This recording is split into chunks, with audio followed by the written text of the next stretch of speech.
नमस्कार, KB9 न्यूजच्या मुख्य बातमीपत्रामध्ये आपलं स्वागत. मी प्रसाद खेकाळे. एक नजर टाकूयात हेडलाईन्सवर.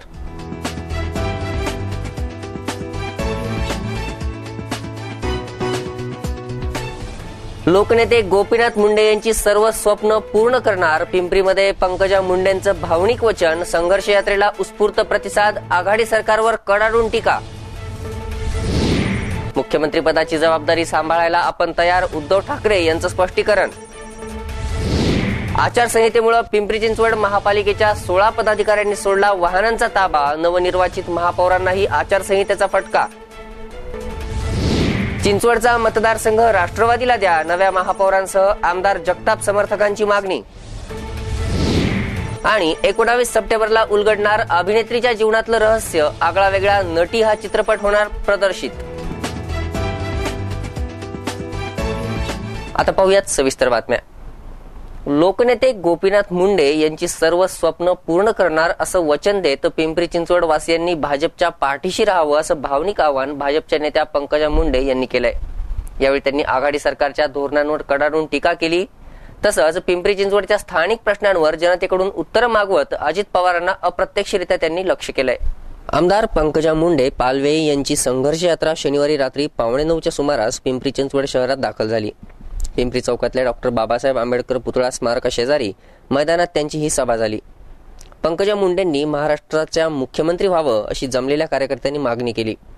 पंकजा मुंडे तुम आगे बढ़ो, हम तुम्हारे साथ है या जोरदार घोषणा यावेळी कार्यकर्त्यांनी दिल्या. यावेळी वेळ पडल्यास जनतेसाठी रस्त्यावर उतरणार असल्याचं आश्वासन पंकजांनी दिलं.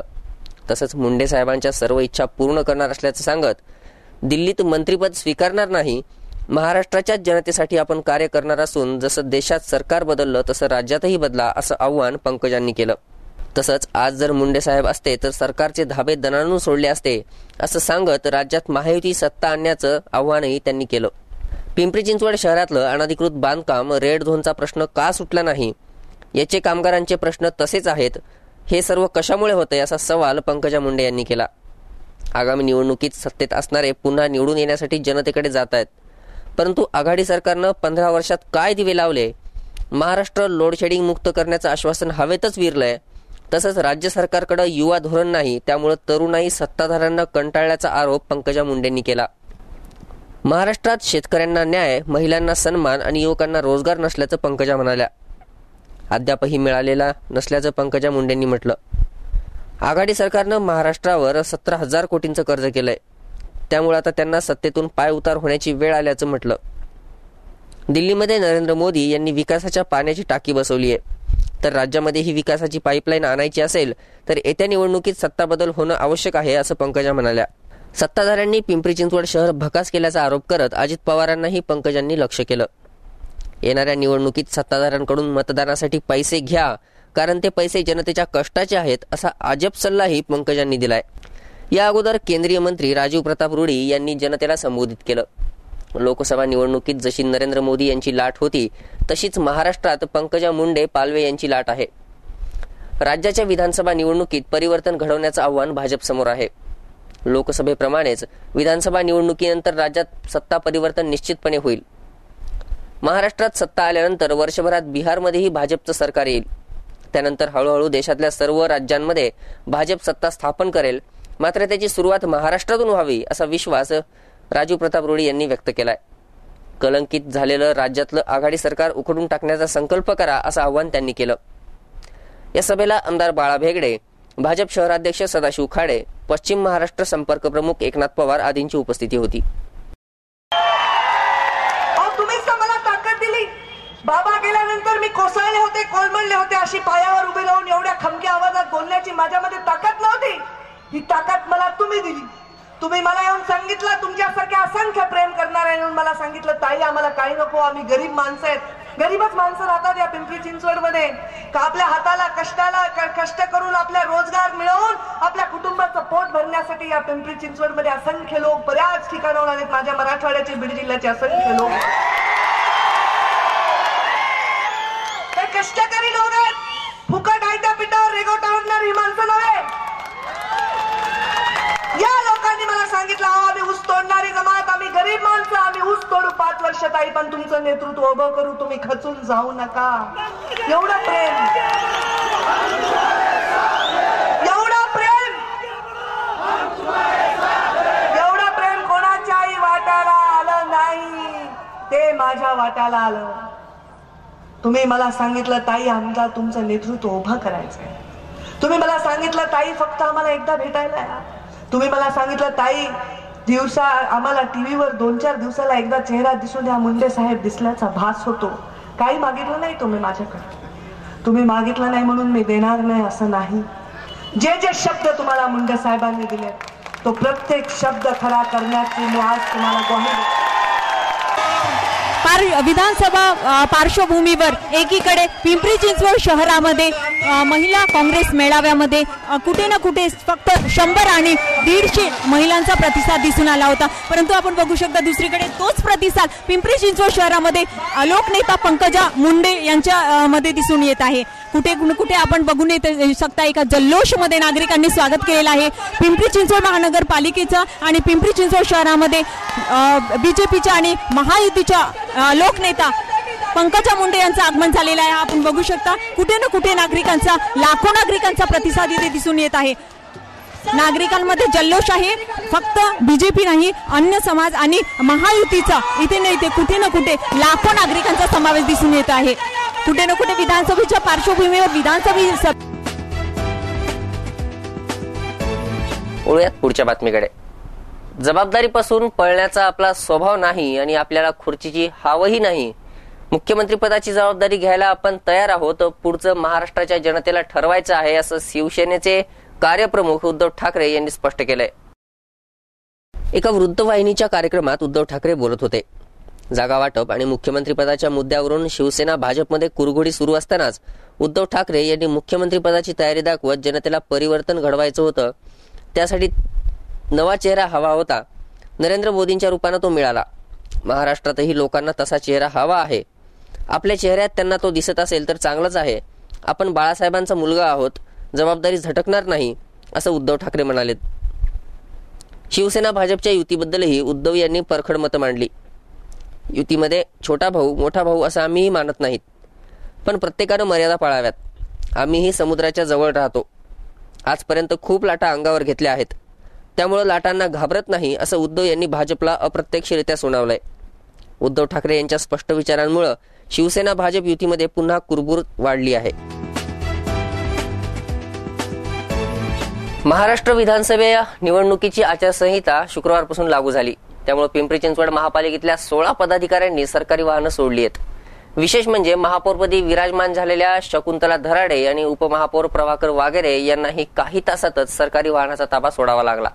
राज्यात 15 ऑक्टोबर रोजी विधानसभा निवडणुकीसाठी मतदान होत आहे. 19 ऑक्टोबर रोजी मतमोजणी होणार आहे. निवडणुकांची घोषणा होताच आदर्श आचारसंहिताही अंमलात आली आहे. नियमानुसार जिल्हाधिकारी कार्यालयाच्या वतीनं पदाधिकाऱ्यांची वाहनं काढून घेण्याची कार्यवाही करण्यात आली. महापालिकेच्या विशेष सभेत महापौरपदी शकुंतला धराडे आणि उपमहापौरपदी प्रभाकर वाघेरे यांची निवड झाली. या निवडीनंतर नवनिर्वाचित महापौर उपमहापौरांनी मिरवणूक काढली. शिष्टाचारानुसार या दोघांना महापालिकेची वाहनंही देण्यात आली. मात्र सायंकाळी आचारसंहिता लागू झाली, त्यामुळे या दोघांनाही आपापल्या ताब्यातली वाहनं अवघ्या काही तासातच महापालिकेकडे जमा करावी लागली. महापौर आणि उपमहापौर यांच्यासह सत्तारूढ पक्षनेत्या मंगला कदम, विरोधी पक्षनेते विनोद नडे, स्थायी समिती सभापती महेश लांडगे यांच्यासह विविध विषय समित्यांचे सभापती, क्षेत्रीय समिती अध्यक्ष, शिक्षण मंडळ सभापती, उपसभापती अशा 16 पदाधिकाऱ्यांची वाहनं जिल्हाधिकारी कार्यालयाच्या निर्देशानुसार जमा करण्यात आली आहेत. पदाधिकाऱ्यांच्या नावांच्या पाट्या झाकण्यात आल्या. त्यामुळे सायंकाळी महापालिकेतून बाहेर पडताना पदाधिकाऱ्यांना खाजगी वाहनांचा वापर करावा लागला. महापालिकेतली राजकीय नेत्यांची छायाचित्र सुद्धा काढून ठेवण्यात आली आहेत. विधानसभा निवडणुकांच्या तारखा जरी घोषित करण्यात आल्या असल्या तरी काँग्रेस आणि राष्ट्रवादी काँग्रेस यांच्यातल्या जागा वाटपाचा तिढा सुटत नसल्याचं दिसतंय. त्यातच आता चिंचवड मतदारसंघ राष्ट्रवादीला देण्यात यावा अशी मागणी आमदार लक्ष्मण जगताप यांच्या समर्थकांनी केली आहे. पिंपरी चिंचवड हा राष्ट्रवादीचा बालेकिल्ला समजला जातो. शहरामध्ये राष्ट्रवादी काँग्रेसचे नगरसेवक जास्त असल्यामुळे आगामी विधानसभा निवडणुकीत चिंचवड मतदारसंघ हा राष्ट्रवादीकडेच असला पाहिजे अशी मागणी वाढत चालली आहे. याच मागणीसाठी शनिवारी नवनिर्वाचित महापौर शकुंतला धराडे यांनी पत्रकार परिषदेचं आयोजन केलं. यावेळी शकुंतला धराडे आणि त्यांच्या समर्थकांनी चिंचवड मतदारसंघ हा राष्ट्रवादी काँग्रेसला देण्यात यावा अशी मागणी केली. मागच्या महिन्यात उपमुख्यमंत्री अजित पवार यांनी सुद्धा 3ही मतदारसंघात आपलेच उमेदवार उभे करण्याचे संकेत दिले. त्याला प्रत्युत्तर म्हणून आझम पानसरे यांनी 3 पैकी 1 मतदारसंघ काँग्रेसला सोडण्याची मागणी केली. महापौरपदी विराजमान होऊन 24 तासही उलटत नाही तोपर्यंत आपल्या मागण्यांची सुरुवात महापौर शकुंतला धराडे यांनी केली आहे. मागच्या विधानसभेत काँग्रेससाठी दिलेल्या चिंचवड मतदारसंघात लक्ष्मण जगताप यांनी अपक्ष म्हणून बाजी मारली. दरम्यान आगामी विधानसभा निवडणुकीत सुद्धा यापुढे आमदार लक्ष्मण जगताप यांचा वरचष्मा राहण्याकरता त्यांचे समर्थक पुढे सरसावल्याचं दिसतंय. आता निवडणुकीसाठी 1 महिनाच शिल्लक राहिला आहे, पण अर्ज दाखल करायला केवळ काही दिवसच उरलेत. यामुळे दोन्ही काँग्रेसच्या जागा वाटपाचा तिढा लवकर सुटणं आवश्यक आहे. विरोधी पक्षाने पिंपरी चिंचवडचा विकास आजपर्यंत चांगल्या प्रकारे केलेला आहे. तेव्हा आमच्या सर्व नगरसेवकांची आग्रह विनंती राहील की चिंचवड हा जो काँग्रेसला सुटलाय तिथं जास्तीत जास्त नगरसेवक हे राष्ट्रवादीचे निवडून आलेले आहेत. तेव्हा चिंचवड मतदारसंघ हा राष्ट्रवादीला सुटावा एवढीच आमची शिक्षण मंडळाची सदस्य सुद्धा जास्त आहेत आणि सगळ्यांची ती इच्छा आहे की ती राष्ट्रवादीला ती जागा सोडावी. एक प्रश्न सगळ्यांच्या मनात आहे की चिंचवडमध्ये सगळे नगरसेवक राष्ट्रवादी जे ठरवतील तेच आम्ही काम करणार आहे. सर्व राष्ट्रवादीचे तुम्ही महापौरपदी तुमची निवड झालेली आहे. सर्वांना माहीत आहे की आपण लक्ष्मण जगताप यांची खूप समर्थक आहात, कट्टर समर्थक आहात. वैयक्तिक तुमची इच्छा आहे त्यांनी परत पक्षात यावं आणि किंवा त्यांना उमेदवारी मिळावी अशी वैयक्तिक? मी आज एवढ्या मोठ्या पदावर पोहोचलेली आहे केवळ त्यांच्याच याच्यामुळं आणि दादांचे पवार साहेबांचे त्याच्या माझ्या मागं आशीर्वाद आहे आणि ज्या पक्षाचं मी इथं आलेली आहे तर माझी इच्छा नक्कीच असणार आहे की लक्ष्मण जगताप हे असावे. विचार म्हणून मी तुम्हाला सांगणार. काँग्रेस पिंपरी आणि भोसरी आग्रही आहे. चिंचवडचं त्यांनी नावच घेतलं नाही तरी देखील आज पत्रकार परिषद घेण्यामागचा उद्देश काय नेमका होता तो स्पष्ट होत नाहीये, कारण त्यांनी मागणीच केली नाहीये चिंचवडची. की जास्त नगरसेवक हे राष्ट्रवादीचे आहेत. तसे शिक्षण मंडळाच्या कुळेताई त्या सुद्धा राष्ट्रवादी त्याच भागात राहतात. बाकीचे पण सगळे म्हणजे शिवले झाले म्हणजे बरेचसे संख्याबळ हे राष्ट्रवादीचं तिथं आहे. म्हणूनच आम्ही ते चिंचवड मतदारसंघ आमच्याकडे. याआधी सुद्धा शहराध्यक्ष योगेश बहाल असतील त्यांनी लक्ष्मण जगताप यांना पक्षात येण्यासाठी आवाहन केले. हो, पक्षश्रेष्ठ सांगतील त्या पद्धतीने. पण तुम्ही आता इच्छा व्यक्त केली की ते यायला पाहिजे. हो, इच्छा असणार ना. त्यामुळे पक्षश्रेष्ठ जे काही करतील त्याच्यावर. तुम्ही स्वतःही कट्टर समर्थक आहात लक्ष्मण जगतापांचे. चिंचवडमधले बहुतांश नगरसेवक जे आहेत ते समर्थक आहेत. असं समजायचं का की प्रत्येकाची वैयक्तिक इच्छा आहे पण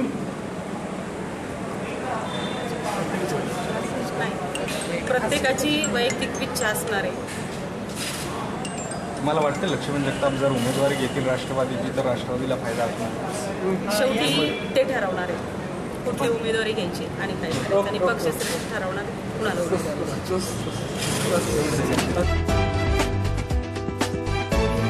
विधानसभा निवडणुकीसाठी सर्वांनीच कंबर कसायला सुरुवात केली आहे. त्यातच मुस्लिम बांधवांनी महाराष्ट्राचा विकास आणि सद्भावनेसह अशी राज्यव्यापी मोहीम राबवण्याचा उपक्रम हाती घेतलाय. या मोहिमेअंतर्गत मतदारांना जागृत करण्याचं काम करण्यात येणार आहे. निवडणुकांच्या तारखांची घोषणा झाली आणि सर्वांची पळापळ सुरू झाली. यात सर्व पक्ष आणि सर्व धर्मांच्या संघटना सुद्धा कामासाठी सरसावल्या. आगामी निवडणुकीत मतदारांना मतदानाच्या वेळी कोणतीही अडचण येऊ नये यासाठी जमाते इस्लामी हिंद महाराष्ट्र या संघटनेनं आपली एक मोहीम राबवण्याचा उपक्रम हाती घेतला आहे. महाराष्ट्राचा विकास आणि सद्भावना या राज्यव्यापी उपक्रमातून राज्याच्या कानाकोपऱ्यात जाऊन मतदारांना मतदानाविषयी माहिती देण्यात येणार आहे. या निवडणुकीतून राज्याला चांगला आणि शिक्षित उमेदवार मिळावा यासाठी हा उपक्रम राबवण्यात येतोय याची माहिती संघटनेचे प्रवक्ते अशरफ शेख यांनी दिली आहे. शेतकऱ्यांच्या प्रश्नांवर लक्ष देणारं सरकार राज्यात कसं येईल हा प्रयत्न सुद्धा या संघटनेकडून करण्यात येणार आहे. विनाव्याज शेतकऱ्यांना कर्ज उपलब्ध व्हावं, संघटित रोजगार मिळावा, मुस्लिम बांधवांना 5% वरून 8% आरक्षण देण्यात यावं, महाराष्ट्रात दंगल विरोधी कायदा आणण्यात यावा अशा वेगवेगळ्या बाबींवर ही संघटना काम करणार आहे. नेमकी जी पत्रकार परिषद घेतली आहे काय नेमका उद्देश आहे, काय सांगाल या पत्रकार परिषदेत? विधानसभा निवडणुकीच्या पार्श्वभूमीवर जमाते इस्लामी हिंदने जनप्रबोधनाची ही व्यापक मोहीम हाती घेतलेली आहे. याद्वारे आम्ही लोकांचा जाहीरनामा प्रसिद्ध करत आहोत आणि ह्याद्वारे आम्ही आमच्या ज्या मागण्या आहेत, आमच्या ज्या अपेक्षा आहेत येणाऱ्या गव्हर्नमेंट पक्षाकडनं आणि उमेदवाराकडनं त्याची एक विस्तृत माहिती लोकांपर्यंत आम्ही पोहोचवत आहोत आणि ह्याद्वारे आम्ही लोकांमध्ये एक प्रबोधन, मोठ्या प्रमाणावर प्रबोधन करू इच्छितो. आम्हाला महाराष्ट्रात 6 करोड लोकांपर्यंत हा जाहीरनामा घेऊन पोहोचायचा आहे. नेमका काय उद्देश असणार आहे या मोहिमेचा आणि तुम्ही जसं म्हणता आता 6 करोड जनतेपर्यंत तुम्हाला पोहोचायचं, तर नेमकं कसं पोहोचणार?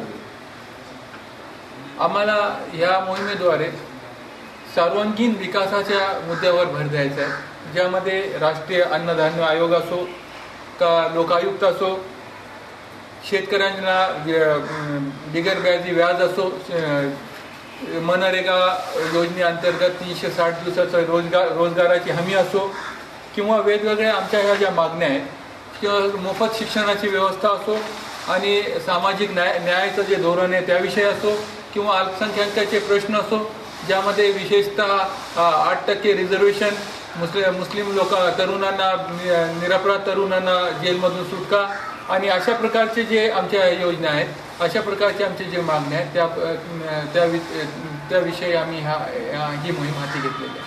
येणाऱ्या सत्तेवर जर या मागण्यांवर लक्ष दिलं नाही तर नेमकं पुढचं पाऊल काय राहणार? जर ह्या न्यायिक मागण्यावर येणाऱ्या सरकारने लक्ष दिले नाही तर आम्हाला कायद्याच्या चौकटीत राहून जनआंदोलनाची भूमिका घ्यावी लागेल. नेमकं मोहिमेचं स्वरूप काय राहणार आहे आणि कशा प्रकारे ही मोहीम चालणार आहे, काय सांगा त्या संदर्भात? ही जी महाराष्ट्र विधानसभा जी आहे, महाराष्ट्रामध्ये ही जी विधानसभेची ही जी आता सगळीकडं चाहूल आता सर्वांना लागलेली आहे आणि सगळीकडं असं वातावरण अशी निर्मिती झाली आहे की आता सगळ्यांना इलेक्शनचे वेळ लागलेले आहे. तर ह्यामध्ये विधानसभेमध्ये आता नेमका जमाते इस्लामी या संघटनेकडनं जे जनप्रबोधनाचा हा जो कार्यक्रम आहे, याच्या अनुषंगाने आम्ही लोकांच्या डोर टू डोर आम्ही त्यांच्याशी भेटणार आहोत. कॅन्डिडेटबद्दलची जी काही जागरूकता आहे त्यांच्यामध्ये आणणार आहोत. ज्या जनसामान्यांच्या जे काही प्रश्न आहेत त्यांना आम्ही नाही का अगदी प्रमोट करणार आहोत आणि जे सर्वांना नाही का वोट देण्याचा जो काही अधिकार आहे, मतदानाचा जो अधिकार आहे तो त्यांनी नाही का अगदी खबरदारीने, जबाबदारीने तो त्यांनी पार पाडावा ही अवेअरनेस आम्ही त्यांच्याकडनं आणणार आहोत. तर त्या अनुषंगाने चर्चासत्र होतील, परिसंवाद होतील, जाहीर सभा असतील आणि मग प्रसार माध्यमांचाही आम्ही इथं उपयोग करणार आहोत आणि त्या निमित्तानं आम्ही लोकांपर्यंत अगदी पोहोचण्याचा प्रयत्न करतो. येणाऱ्या सत्तेत जो उमेदवार चांगला असेल त्याला तुमचा पाठिंबा असेल? हां, जो कॅन्डिडेट आहे तो कॅन्डिडेट कुठल्या पक्षाच्या अंतर्गत म्हणजे कुठल्या पक्षाकडून तो उभा राहतो, त्या पक्षाची पॉलिसी काय आहे, त्याची नीतिमत्ता किंवा त्याने जो काही प्रोग्राम केलेला आहे त्यावरती आमची नजर असणार आहे आणि मग चांगला कॅन्डिडेट असेल ॲज पर पॉलिसी आम्ही त्याच्या विषयाने विचार करू, निश्चित विचार करू. गणेशोत्सव झाला की वेध लागतात ते नवरात्रोत्सवाचे. नवरात्रात गरबा खेळण्यासाठी तरुणाईचा उत्साह दांडगा असतो. यासाठी भाडेतत्वावर ड्रेस घेणाऱ्यांची संख्याही काही कमी नसते. अशा तरुणाईचा जोश आतापासूनच शहरात पाहायला मिळतोय. पाहूयात त्याची एक झलक. नवरात्रामध्ये गरबा खेळण्यासाठी तरुणाईची झुंबड उडते. मात्र गरबा हा त्याच वेशभूषेत खेळला तर त्याला आणखीनच चांगलं रूप दिसतं. गरबा खेळण्याकरता प्रत्येक वेळी एकच ड्रेस वापरणंही नको वाटतं. यामुळे तरुणाई ड्रेस भाडेतत्वावर घ्यायला पसंती देते. भाडेतत्वावर ड्रेस घ्यायला आत्तापासूनच मागणी सुरू झाली आहे. 250 रुपयांपासून ड्रेस भाडेतत्वावर मिळत आहेत. त्यात दागिने सुद्धा दिले जातात. शहरामध्ये 5-6 दुकानं असे ड्रेस भाडेतत्वावर देत आहेत. मुंबई आणि गुजरातमधून हे ड्रेस आणले जातात. प्रत्येक वेळी ट्रेंडच्या नुसार ड्रेसमध्ये विविधता आणलेली असते. यंदा एम्ब्रॉयडरी, लहान डिझाईन, मणी यांचा वापर असलेल्या ड्रेसला तरुणाई प्राधान्य देते आहे. विविध रंगी असलेले ड्रेस सुद्धा या दुकानात असल्याचं पाहायला मिळत आहे. एकूण काय, गणपतीचा उत्सव जसा जल्लोषात पार पडला तसाच नवरात्र उत्सव सुद्धा पार पाडायला तरुणाई सज्ज झाल्याचं दिसत आहे. वळूयात पुढच्या बातमीकडे. दिवंगत लोकनेते गोपीनाथ मुंडे यांच्या विचारांनी प्रभावित तरुणांनी भोसरी इथं लोकनेते गोपीनाथ मुंडे विचार मंचाची स्थापना केली आहे. लोकनेते गोपीनाथ मुंडे यांनी समाजाच्या तळागाळातल्या लोकांपर्यंत सत्ता पोहोचवण्याचं स्वप्न पाहिलं होतं. त्यांचे विचार लोकांपर्यंत पोहोचवण्यासाठी हा विचार मंच स्थापन झालाय. समाजातल्या वाईट प्रवृत्तींना बाजूला करण्यासाठी हा मंच काम करणार आहे. यासोबतच संपूर्ण महाराष्ट्रातून गोपीनाथ मुंडे यांचे विचार पोहोचवण्याचं काम करणार आहे. पिंपरी चिंचवड आणि पुणे महापालिकेत गोपीनाथ मुंडे यांचं तैलचित्र लावण्यासाठी ही संघटना काम करेल. यासोबतच अनेक समाज उपयोगी उपक्रम राबवण्याचं मंचाचे अध्यक्ष दत्ता कायंदे म्हणाले. पिंपरी चिंचवड महापालिका कर्मचाऱ्यांसोबतच आपल्यालाही महागाई भत्ता वाढवून मिळावा अशी मागणी प्राथमिक शिक्षकांनी केली होती. या मागणीला आता शिक्षण मंत्र्यांनी मंजुरी दिली आहे. शहरातील 136 महापालिकेच्या प्राथमिक शाळेतल्या 1150 शिक्षकांना महागाई भत्ता मिळणार आहे. 5 सप्टेंबरला शिक्षक दिनानिमित्त शहरात कार्यक्रम आयोजित करण्यात आला. यावेळी प्राथमिकच्या सर्व शिक्षकांनी महागाई भत्ता मिळायची मागणी केली. त्यानुसार या मागणीला लगेच मंजुरी सुद्धा देण्यात आली आहे. यापूर्वी या शिक्षकांना महागाई शिक्षण विभागाकडून महागाई भत्ता दिला जात होता. मात्र हा भत्ता वेळेत म्हणजेच महापालिकेच्या कर्मचाऱ्यांच्या बरोबरीनं मिळत नव्हता. त्यामुळे तो वेळेत मिळण्याची मागणी करण्यात आली आहे. तसंच या भत्त्यामध्ये 7% वाढही करण्यात आली आहे. पिंपरी चिंचवड महापालिकेच्या प्राथमिक विभागातल्या शिक्षकांच्या बदल्यांचं सत्र सुरूच आहे. पदाधिकाऱ्यांच्या शिफारशीवरून प्रथमच तब्बल 382 शिक्षकांच्या बदल्या करण्यात आल्या आहेत. मात्र या बदल्यांसाठी अनेक पदाधिकाऱ्यांचे खिसे भरल्याचं बोललं जात आहे. विधानसभा निवडणुका तोंडावर आल्यानं शिक्षकांनी सुद्धा आपली पोळी भाजून घेतली. आपल्या घराच्या नजीक असलेल्या शाळेत बदली करून घेण्याकरता आमदार, स्थानिक नगरसेवक, शिक्षण मंडळातील पदाधिकारी यांची साथ घेतली आहे. या पदाधिकाऱ्यांच्या शिफारशीवरून पदवीधर अशा 256 शिक्षक आणि अतिरिक्त 98 शिक्षकांच्या बदल्या करण्यात आल्या आहेत. या बदल्यांमुळे वैतागलेल्या प्रशासन अधिकाऱ्यांनी आचारसंहिता संपताच स्वतःची बदली करून घेणार असल्याचे नमूद केलं आहे. शिक्षण मंडळातील शिक्षकांच्या बदल्यांचे अधिकार आमच्याकडे असले तरी प्रत्येक पदाधिकाऱ्याच्या शिफारशीनुसारच बदली होते, अशी खंत प्रशासन अधिकारी आशा उबाळे यांनी व्यक्त केली आहे. यंदा प्रथमच एवढ्या मोठ्या प्रमाणात बदल्या करण्यात आल्यात. मात्र RTE-नुसार संच मान्यता झाल्यानं पदवीधर शिक्षकांच्या जागा इयत्ता 6वी आणि 8वी करता वाढवण्यात आल्यात. यामुळे या जागेवर 256 शिक्षकांच्या बदल्याही करण्यात आल्यात. ज्या लोकांना पदवीधरांची नियुक्ती मिळाली त्यांच्या मूळ जागी उपशिक्षकांच्या बदल्या संच मान्यतेनुसार करणं गरजेचं होतं. यामुळे या बदल्यांची संख्या सुद्धा मोठी आहे. काही ठिकाणी अतिरिक्त शिक्षक असल्यानं अशा 98 अतिरिक्त शिक्षकांच्या बदल्या करण्यात आल्या. भोसरी, पिंपरी चिंचवड, पिंपळेगुरो, चऱ्होली, निगडी अशा विविध परिसरात या शिक्षकांच्या बदल्या करण्यात आल्या. महाराष्ट्र नवनिर्माण सेना प्रभाग क्रमांक 20 चिंचवडे नगरच्या वतीनं आयोजित गौरी गणपती सजावट स्पर्धेत वैशाली मोशीकर यांनी प्रथम क्रमांक पटकावलाय. वळूयात चित्रपट जगताकडे. सिनेमात नायिका होण्यासाठी 90च्या दशकाआधी नेमकी कोणती कसरत करावी लागायची हे कोणालाही माहिती नाही. हाच प्रवास नटी या मराठी चित्रपटाच्या माध्यमातून उलगडण्यात येणार आहे. येत्या 19 सप्टेंबरला सूर्यतेज प्रोडक्शनचा नटी हा सिनेमा प्रदर्शित होतोय. मराठी सिनेसृष्टीत सध्या चांगला काळ आलाय. नवनवीन चित्रपट मराठी सिनेजगताला मिळतात. यातच भर घालण्याकरता सूर्यतेज प्रोडक्शन निर्मित नटी हा सिनेमा भेटीला येतोय. मराठी चित्रपटसृष्टीत नटी होण्याकरता काय काय करावं लागतं, किती कसरत करावी लागते याची माहिती देणारा हा चित्रपट आहे. एक साधी सामान्य मुलगी कोल्हापूर ते मुंबईचा प्रवास कसा करते, इथं आल्यावर या चंदेरी जगतात आपली स्वतःची ओळख निर्माण करायला किती कष्ट घेते याच्यावर आधारित हा चित्रपट आहे. या चित्रपटात मुख्य कलाकारांच्या भूमिकेत अजिंक्य देव, सुबोध भावे, किशोरी शहाणे आणि तेजा देवकर झळकत आहेत. चित्रपटाच्या दिग्दर्शनासोबतच कथा आणि संवाद लेखन योगेश जाधव यांनी केलाय. सध्या मराठी इंडस्ट्रीला गाजवणारे बरेच चित्रपट आपण बघतोय. नटी हा एक नवीन चित्रपट प्रेक्षकांसमोर येतोय. 19 सप्टेंबरला हा चित्रपट सर्वत्र रिलीज होतोय. याचे कलाकार आपल्यासोबत आहे. अजिंक्य देव सर आपल्यासोबत आहे. सर नमस्कार. नेमकं आपण हा चित्रपट काय नवीन काय सांगायचं? एका नटीच्या आयुष्यावर टायटलप्रमाणेच तुम्हाला कळत असेल नटीच्या आयुष्यावर आधारलेला चित्रपट आहे. नटी ही आज चित्रपटसृष्टीमध्ये अख्खी सृष्टी ज्या भोवती फिरते ती नटी. आणि नटी ही मला वाटतं एक केंद्रबिंदू असतो चित्रपटाचा किंवा आपल्या आयुष्यात जी कोणी स्त्री असते ती स्त्री आपली नटी असते. आणि ती मग उद्या बायको झाली काय असेल असेल ते असेल पण तिला आपण नटीचं ती आपल्यासाठी नटी असते. कारण ती प्रत्येक वेळेला आपल्या आयुष्यामध्ये काही ना काही वेगवेगळ्या भूमिका करत असते. तेव्हा हा पुन्हा एका व्यक्तीवर आधारित नसून एका टोटल समाजातल्या दृष्टिकोनांवर आधारित असलेला चित्रपट आहे. याच्यात नटीच्या आयुष्यात येणारे वेगवेगळे किरदार आहेत. जसे डिरेक्टर आहे, हिरो आहे, पॉलिटिशियन्स आहेत, हे सगळे वेगवेगळे किरदार आहेत आणि हे तिचा कसा वापर करतात. आणि मग एखादी नटी जर ठरवेल की मी I am going to get even with it, तर ती काय करू शकते. एक खूप वास्तववादी चित्रपट परंतु खूप आशावादी चित्रपट आहे. आणि मला असं वाटतं की योगेशने खूप छान चित्रपट डायरेक्ट केलेला आहे. प्रोड्युसर्सने खूप छान काम केलेलं आहे. मी जसे आता पाहिलं ते मला खूप आवडलं. माझा जो स्वतःचा रोल आहे तो दिग्दर्शकाचा रोल आहे आणि याच्यात नेगेटिव्ह शेड्स आहेत. मी आतापर्यंत असा रोल मराठीत केलेला नाही आणि खूप वेगळ्या पद्धतीने म्हणजे जो एखादी अधिकारवाणीने जिला आखेतून उचलून हिरोईन स्टार बनवतो तिच्यावर त्याचा अधिकार गाजवण्याचा प्रयत्न करणारा एक पुरुष ही त्या कॅरेक्टरची भूमिका. आणि मला वाटतं ती छान भूमिका योगेशने लिहिलेली आणि डिझाईन केली. I love playing. सर, ज्या प्रकारे हा मूवी मराठी इंडस्ट्रीमध्ये येतोय अशा प्रकारचे हिंदी इंडस्ट्रीमध्ये आले परंतु हा पहिला सगळा मराठीत येतो, तर नेमकं तुमच्या कॅरेक्टरबद्दल काय सांगाल या मूवीमध्ये? नेमकं जर आता अगदीच कंपॅरिझन तुम्ही मराठी ॲपल टू ॲपल करणार असेल तर मी याच्यात जी भूमिका करतोय ती बऱ्याच लोकांनी याच्या आधी केली असेल.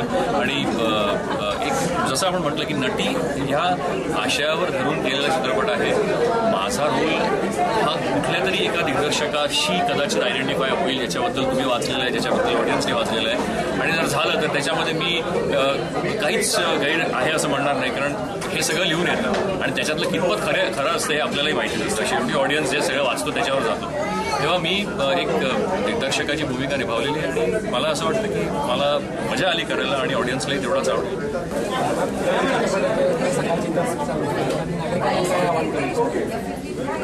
नटी हा चित्रपट 26 सप्टेंबरला प्रदर्शित होत आहे आणि छान सिनेमा आहे. फिल्म इंडस्ट्रीवरती आधारित सिनेमा आहे आणि नटीच्या आयुष्यावर आधारित आहे. कॅमेरा समोर जे ग्लॅमर आहे मला पडद्यावर दिसतं ग्लॅमर दिसतं, पण त्याच्या मागे नटीच्या आयुष्यात किती ते उतार चढाव असतात आणि प्रत्येक नटीबरोबर असे घटना घडते असंही नाही आहे, पण बऱ्याचशा आतल्या गोष्टी आहेत. रियालिटीवरती आहे बेस हा सिनेमा. तर अशी इच्छा आहे, आवाहन करते मी तुम्हाला सगळ्यांना की हा चित्रपट तुम्ही नक्की पहा. यात माझी माशुका या नावाचं कॅरेक्टर मी करत आहे आणि ही स्वतः एक हिरोईन असते, एक्स हिरोईन आहे आणि येणाऱ्या नवीन मुलींना ट्रेन करण्याचं ती जबाबदारी घेते. तर एक गोड कॅरेक्टर केलं आहे त्याच्यामध्ये मी आणि माझ्या चित्रपटाला खूप शुभेच्छा आहेत आणि तुम्हाला विनंती आहे की हा चित्रपट तुम्ही नक्की पहा. अतिशय अप्रतिम एक्सपिरियन्स आहे, कारण माझी पहिली फिल्म जरी असेल तरी सगळ्यांना ऐकायला आणि माझ्यासाठी अतिशय अभिमानाची आनंदाची गोष्ट अशी की माझ्या पहिल्या चित्रपटाचं पहिलं गाणं जगत विख्यात पार्श्वगायिका आशा भोसले यांनी गायलं आणि एकूण चित्रपटात 3 गाणी आहेत. तिन्ही वेगवेगळ्या जॉनरची आहेत. एक गाणं लोकसंगीताच्या बाजाने जाणारे टिपिकल कट्टा मंडळी म्हणजे माझ्या जनरेशनचं आहे.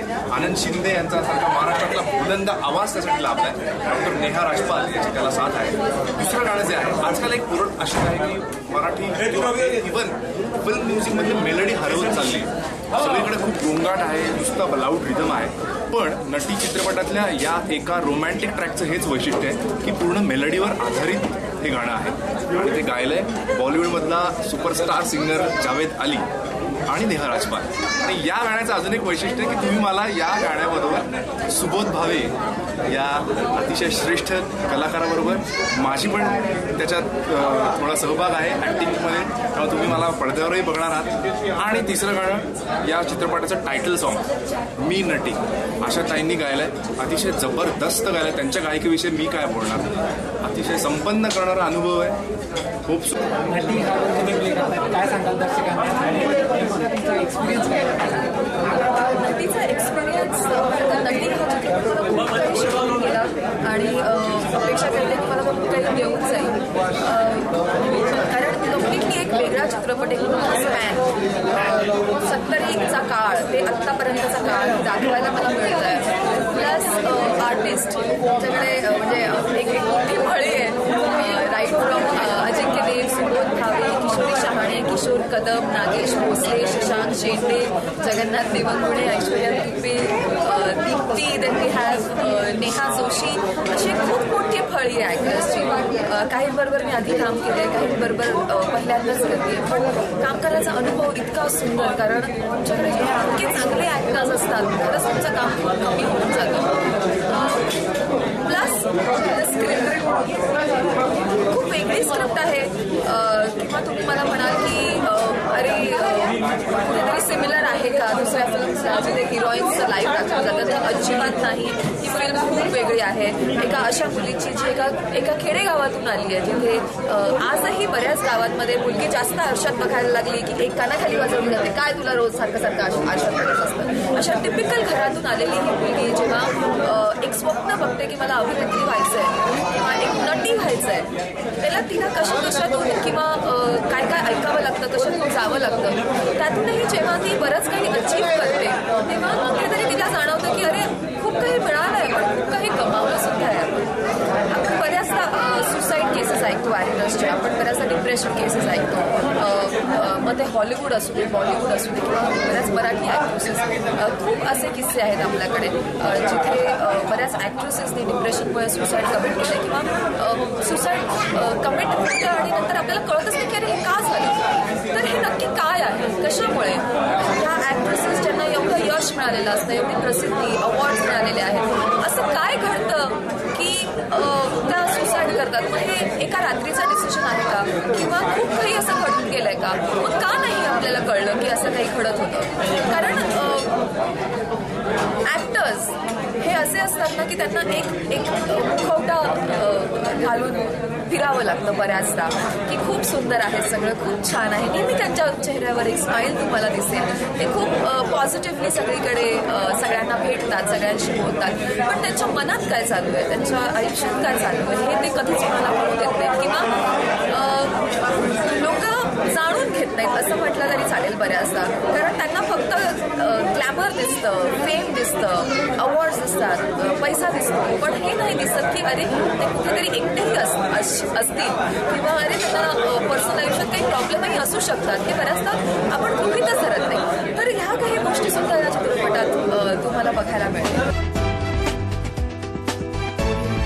माजी कॅबिनेट मंत्री शंकरराव बाजीराव पाटील यांचे विचार शिक्षकांनी आत्मसात करावेत, कारण भविष्यातला सशक्त समाज घडवण्यासाठी हे विचार मार्गदर्शक आहेत, असं प्रतिपादन भाईजान काझी यांनी केलंय. रावेत इथं पिंपरी चिंचवड एज्युकेशन ट्रस्ट संचलित एस.बी. पाटील पब्लिक स्कूलमध्ये माजी कॅबिनेट मंत्री शंकरराव बाजीराव पाटील यांच्या स्मृतिदिनी अभिवादन कार्यक्रम आयोजित करण्यात आला होता. यावेळी भाईजान काझी म्हणाले, शंकरराव पाटील यांनी गोरगरिबांना शिक्षणाची सोय उपलब्ध होण्यासाठी 1990 मध्ये पिंपरी चिंचवड एज्युकेशन ट्रस्टची स्थापना केली. ही छोटीशी संस्था आज मोठी झाली आहे. शंकरराव पाटील यांनी कधीही भाषावाद न बाळगता तळागाळातल्या होतकरू विद्यार्थ्यांना एकत्र आणलं आणि त्यांना शिक्षणासाठी सतत प्रोत्साहन दिलं. यावेळी प्राचार्य मधुबाला गैरोला यांनीही मनोगत व्यक्त केलं.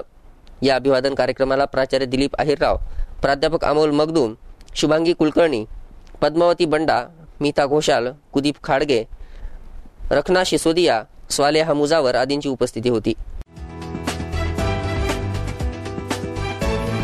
याबरोबरच हे बातमीपत्र संपलं. पुन्हा भेटू ताज्या घडामोडींसह. तोपर्यंत पाहत राहा KB9 न्यूज. नमस्कार.